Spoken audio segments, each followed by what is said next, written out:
So dinner number one is arguably my favorite dinner from this entire video. It was so delicious, and I first of all started by getting my Vitamix and adding in some basil, cashews, garlic, lemon, salt and pepper, and then I added in the main ingredient, the sun-dried tomatoes, followed by some olive oil, and then I blended this all together until it was nice and creamy. You will need to allow it to blend for a while so that it gets to your desired consistency and so that the cashews crush down as much as possible. Then I cooked some gluten-free pasta, keeping in mind this recipe serves 2 people, and once it was all cooked I then strained it, put it into a bowl, and then I added in my sun-dried tomato pesto.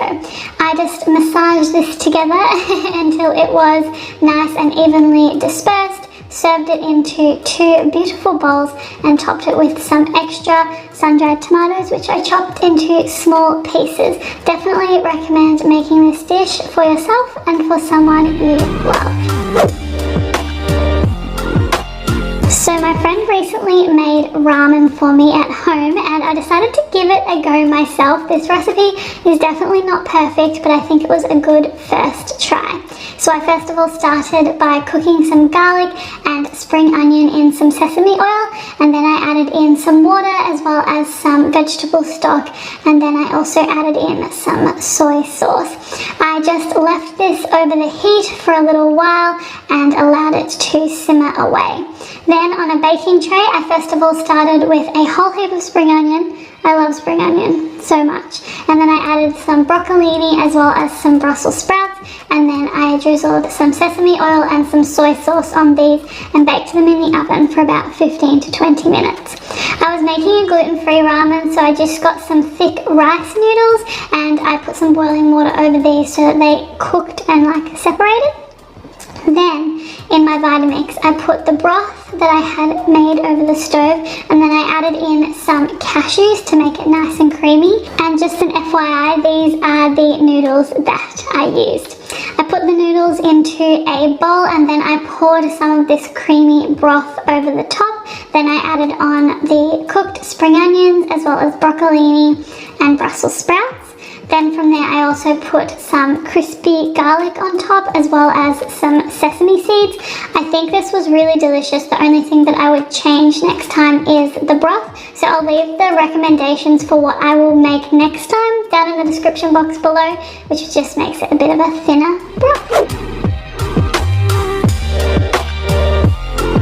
Alrighty, I have been loving making a black bean chili lately just because it is so easy, and I first of all started with some spring onion, garlic, chili and olive oil, which I put into a pot, and then I added in a can of black beans, and then I also added in some passata. Is that how you say it? I think that's how you say it. Then I also added in some liquid smoke, which is the secret ingredient in this, as well as some nutritional yeast, pepper, salt, paprika, and then I mixed this all together until it was nice and thick.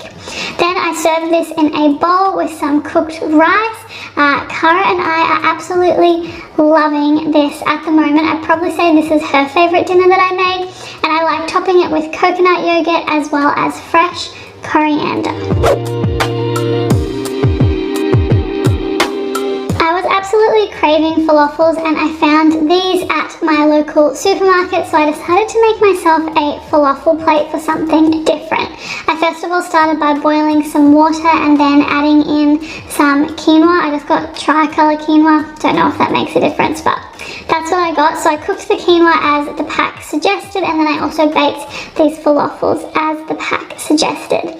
Then I got some cucumber and then I sliced this into little cube-sized pieces just so it could go into a nice salad moment. I then also cut up some spinach, and then after that I also decided to cut up some cos lettuce. I just wanted to make like some really fresh greens to go with my quinoa and to go with my falafels, and yeah, this was the perfect thing to go with it. From there I then moved on to making my falafel plate. So I put all of my greens onto my plate, all of my cucumber. You could add whatever other fresh veggies you would like to. This is personally just what I was feeling on this day. So once all of my greens were on my plate, I then put some fresh herbs into my quinoa to make it a bit more fresh, and I also added in some onion powder and some salt just to give it a little bit of extra flavour. I personally think quinoa needs quite a bit of extra flavour. Just my opinion though. No hate on you, quinoa. Okay, then I decided to make my tahini dressing. I love tahini dressing so much. Tahini straight up, not a vibe. Tahini dressing, definitely a vibe. I just put tahini, maple syrup, lemon and water and mix this all together. And then for my falafel plate, I put my herby quinoa on top of the greens. Then I added on some garlic hummus. Then I added also my baked falafel balls. You could do as many as you would like. And I drizzled a whole heap of tahini dressing on top. Then I also put some hemp seeds for a little bit of extra nutrients. And this was a very, very delicious dinner. Definitely recommend giving it a go. I've recently started to really enjoy making curries again because they are super simple, they keep really well in the fridge, and they are very easy to meal prep. I first of all cut up a sweet potato, and then in a pan I put some garlic as well as water, oil and coconut cream into a pot, and then I mixed this all together until it was nice and well mixed. Then I added in my chopped sweet potato, making sure that the coconut cream mixture was covering all of the sweet potato. And then from there, I also added in some onion powder, and I also added in pretty much whatever herbs you want. You could add here, I added in some curry powder, some salt and some pepper, just to give it a little bit of extra flavour. But yeah, you could add whatever you wanted to. Then I let this bubble away for quite a little while before I decided to add in some chickpeas.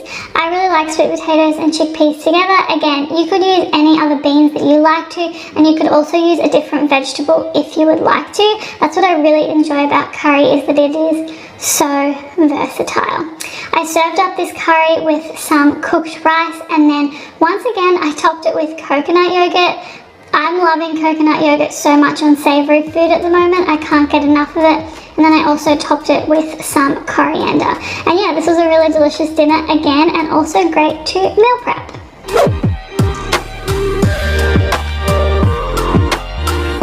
There was a cafe in Melbourne that did like the best burrito bowl of all time, and this was me trying to recreate it. So I first of all started with some cauliflower florets, and then I put some olive oil into a bowl with them and mixed it until it was nice and well coated. Then I added in some nutritional yeast as well as buckwheat flour, pepper, salt, onion powder, and I also added on some smoked paprika, arguably my favourite seasoning in the world. Oh, I don't know though, maybe nutritional yeast is. Anyway, I put all of this into a bowl, mixed it together, put it onto a baking tray, and then baked it in the oven. Then in a pot, we're using this pot a lot in today's video, I have just noticed. I put some oil as well as black beans, salt and pepper. Then I also added in some smoked paprika, onion powder and liquid smoke, always the secret ingredient. Then I mixed this all together until it was nice and well cooked and the beans were nice and well coated with all the delicious spices. Then it came to plating the burrito bowl, and I first of all started with some cooked rice as well as some cos lettuce, which I had chopped up. Then I added my black beans as well as my roasted cauliflower. Oh, looks so good. Then I also added in some guacamole as well as, once again, coconut yogurt and coriander. The ideal combo for me at the moment, apparently. Yeah, and this was such a delicious dinner. Also really good for lunch as well. Kept me really full and really nourished, and was honestly just really freaking delicious. Really thought that I could get through an entire video without eating some tempeh? Absolutely not. So this tempeh is actually not chickpea tempeh though, it is soy tempeh. I'm trying to branch out a little bit, and I decided I felt like making some smoky tacos. So I got some soy tempeh, cut it up and put it into a bowl with some liquid smoke and olive oil and seasoning, and baked it in the oven. Then in my Vitamix, I made a creamy sauce with some cashews, garlic, apple cider vinegar, pepper, salt, onion powder, and smoked paprika. as well as nutritional yeast, and then I topped it up with some water. Then I just blended this together until it was nice and smooth.